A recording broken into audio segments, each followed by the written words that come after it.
Merci d'être avec nous sur Al24 News au sommaire de l'actualité de ce lundi 9 janvier. Dessalement de l'eau de mer et préparatifs du Ramadan 2023. Abdelmajid Tebboune préside un conseil des ministres où la priorité est accordée à la préservation des ressources hydriques et l'équilibre du marché intérieur dans un contexte de crise mondiale. Deuil national de 3 jours décrété au Sénégal au lendemain d'un tragique accident de la route ayant fait près de 40 morts et une centaine de blessés. Dans le conflit russo-ukrainien, l'armée russe affirme avoir éliminé plus de 600 militaires ukrainiens à Kramatorsk en riposte à l'attaque contre Makeyevka. Et au Brésil, le président Luiz Inácio Lula da Silva annonce reprendre le travail dès ce lundi dans ses bureaux de Brasilia pris d'assaut la veille, en même temps que le Congrès et la Cour suprême par des centaines de partisans de son prédécesseur d'extrême droite Jair Bolsonaro.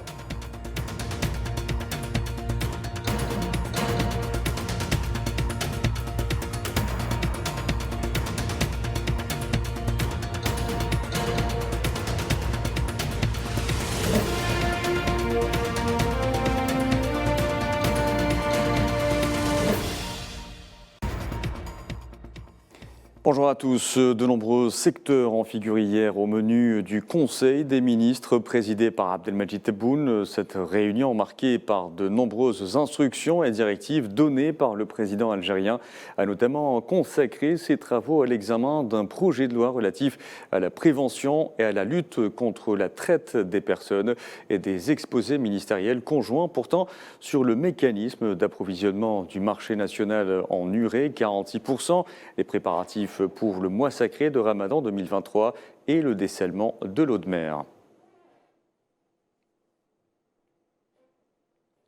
Et pour optimiser ses ressources hydriques, justement, l'Algérie mise notamment sur le choix stratégique des stations de dessalement de l'eau de mer. Le président Tebboune a ordonné l'élaboration d'un plan pour leur généralisation tout le long de la bande côtière. Souad Ben Batoche.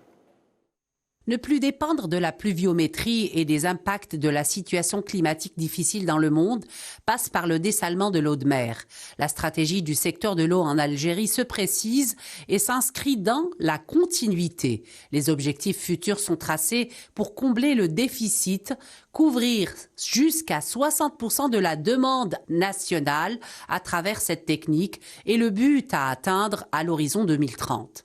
Il s'agit aussi de créer un plan d'urgence pour mettre en place une nouvelle politique permettant d'économiser l'eau et de préserver la richesse hydrique souterraine, des ressources précieuses appelées à être évaluées et protégées par des lois et des balises pour que leur exploitation se fasse de manière responsable et réglementée, d'où le rôle de la police des eaux. L'enjeu d'assurer la sécurité hydrique du pays est de taille et le président algérien mise sur la recherche scientifique. Il appelle à la poursuite et au développement de la qualité de la formation à travers des partenariats avec des instituts et des universités de renommée internationale spécialisées dans le dessalement de l'eau de mer.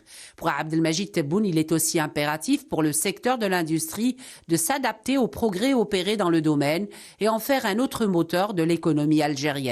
À noter enfin que la sécurité hydrique de l'Algérie est cet autre taureau que le pays prend par les cornes, au même titre que la sécurité énergétique ou encore alimentaire, et ce pour s'affirmer dans un monde en pleine mutation et où les enjeux sont multiples.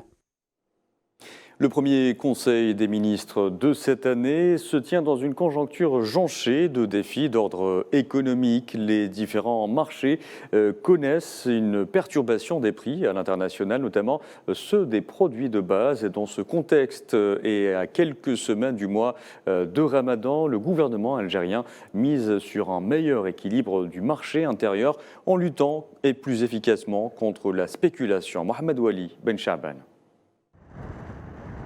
Les préparatifs du mois sacré de Ramadan sont les principales priorités de l'heure pour le gouvernement algérien. À quelques encablures du mois béni, l'exécutif décide de prendre davantage de mesures pour assurer une meilleure régulation des marchés et examine les moyens d'approvisionnement en perspective d'une hausse de la consommation qui caractérise le mois du jeûne.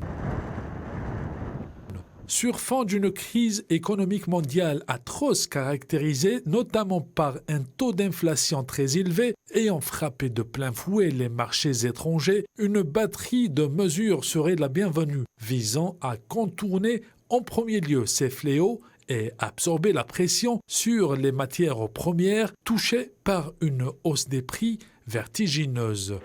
Le Ramadan approche à grands pas. Le gouvernement se mobilise d'ores et déjà pour soutenir le pouvoir d'achat et contrer la fièvre des prix et garantir la disponibilité des produits en volume suffisant.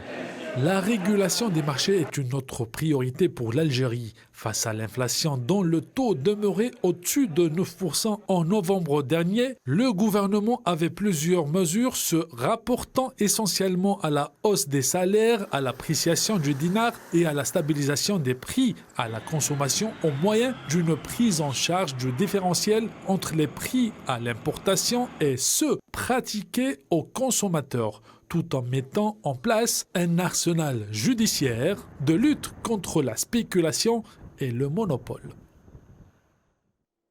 En Conseil des ministres, le président Abdelmadjid Tebboune a par ailleurs salué la teneur du projet de loi relatif à la prévention et à la lutte contre la traite des personnes, qualifiant le texte de valeur ajoutée venant renforcer les textes juridiques dans le domaine de la protection des droits de l'homme. Les directions le Proche-Orient, tout d'abord, 2 jeunes Palestiniens ont été blessés par des balles réelles durant des affrontements provoqués par les soldats de l'occupation sioniste dans la localité de Aqaba, au nord de la ville de Toubas, qui se situe à une vingtaine de kilomètres au nord de Naplouse.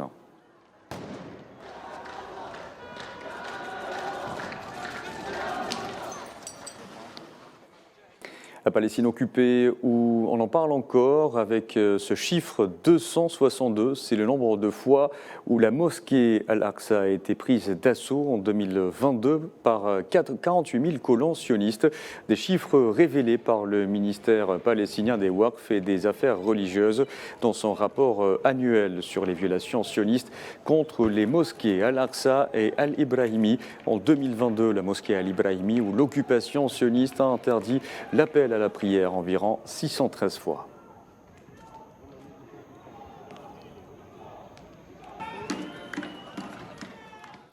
En cette période de crise mondiale, le gaz est de plus en plus convoité. Qatar Énergie et l'américain Chevron Phillips Chemical ont signé un accord d'une valeur de 6 milliards de dollars pour la construction d'une usine de transformation de gaz naturel en polyéthylène, notamment qui disposera du plus grand craqueleur d'éthane du Moyen-Orient.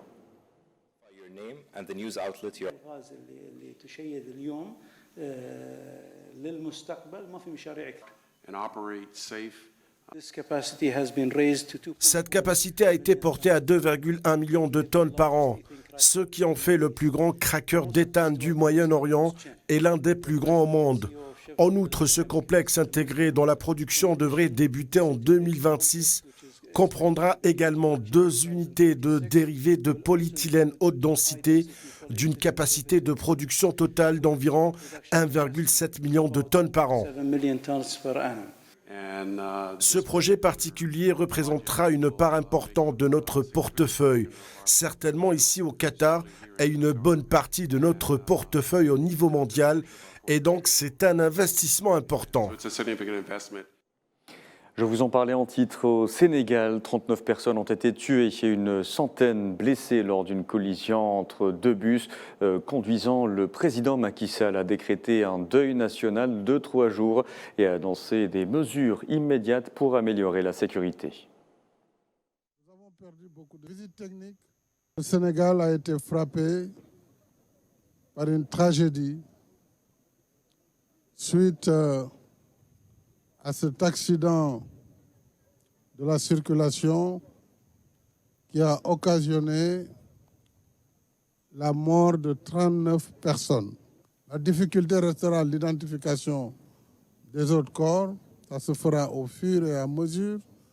L'État apportera tout le soutien et toute la solidarité aux familles endeuillées, mais également aux blessés ou à leurs familles pour pouvoir atténuer leur souffrance.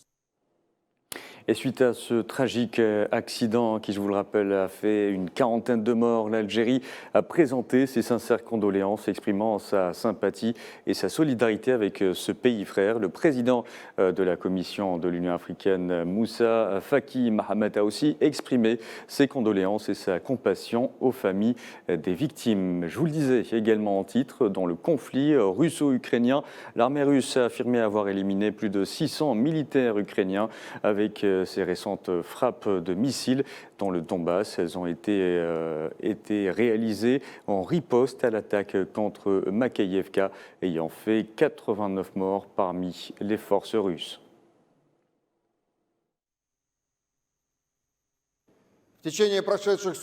Au cours des dernières 24 heures, les moyens de reconnaissance russes ont découvert et confirmé de manière fiable, à l'aide de plusieurs canaux indépendants, les points de déploiement temporaire des forces armées ukrainiennes dans la ville de Kramatorsk.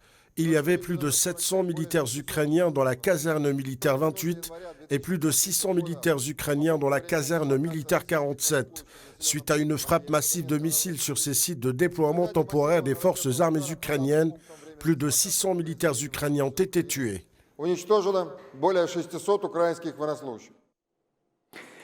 L'actualité de ce lundi, également au Brésil, le président Luiz Inácio Lula da Silva a annoncé qu'il reprendrait le travail dès ce lundi dans ses bureaux de Brasilia, pris d'assaut la veille, en même temps que le Congrès et la Cour suprême, par des centaines de partisans de son prédécesseur d'extrême droite, Jair Bolsonaro.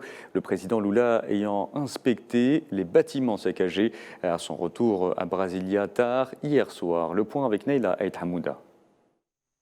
Des meubles, appareils électroniques, feuilles de papier recouvrent le sol et des œuvres d'art de grande valeur saccagées. C'est pour la première fois que le palais présidentiel du Planalto à Brasilia est envahi. Mais pas que, le Congrès et la Cour suprême ont eux aussi été également vandalisés par des centaines de partisans de l'ex-président brésilien d'extrême droite, Jair Bolsonaro. 2 voitures de police ont été vandalisées et au moins une a été incendiée. Plus de 4 heures après l'assaut, les forces de sécurité ont repris le contrôle de ces lieux de pouvoir. Plusieurs centaines de personnes ont été interpellées. Le président brésilien Lula, en fonction depuis seulement une semaine, est déjà confronté à une crise majeure. Il a condamné l'invasion des lieux de pouvoir de la capitale par des vandales, fascistes, fanatiques. Une intervention fédérale dans le district fédéral a été déclarée jusqu'au 31 janvier 2023. Ces gens, ces voyous que l'on peut appeler des fanatiques nazis, des fanatiques staliniens, ou mieux encore pas staliniens mais des fanatiques fascistes, ont fait quelque chose d'encore jamais vu dans l'histoire de ce pays. Article 1. L'intervention fédérale dans le district fédéral est déclarée jusqu'au 31 janvier 2023. Quelques heures après ces graves dépassements de ses partisans, l'ancien président Jair Bolsonaro sort de son silence. Il s'est exprimé sur Twitter dénonçant à demi-mot les actes de violence. Les réactions internationales étaient nombreuses. Le président du Conseil européen Charles Michel, le président français Emmanuel Macron et son homologue américain Joe Biden ont tous condamné fermement cette invasion et apporté leur soutien au président Lula et à la défense de la démocratie au Brésil. Et avant de terminer, parlons sport, football. Le 3e tour de la FA Cup en Angleterre, Riyad Mahrez est toujours le maillon fort de Pep Guardiola. C'était donc lors du match face à Chelsea. L'international algérien a été élu homme du match. Il a inscrit un doublé et un sublime coup franc en pleine lucarne, ainsi qu'un penalty qui ont conduit les Citizens à une écrasante victoire de 4-0 face aux Blues de Porter. Avec ses réalisations, Mahrez vient comptabiliser 3 buts à lui seul face à Chelsea en l'espace de 72 heures, et ce après l'unique but du match à Stamford Bridge en première League. Et c'est la fin de ce journal. Merci à vous de l'avoir suivi. Vous pouvez revoir ce programme sur le site d'Al24 News ou à travers nos différentes plateformes en scannant le QR code qui s'affiche en bas de votre écran. Excellent après-midi.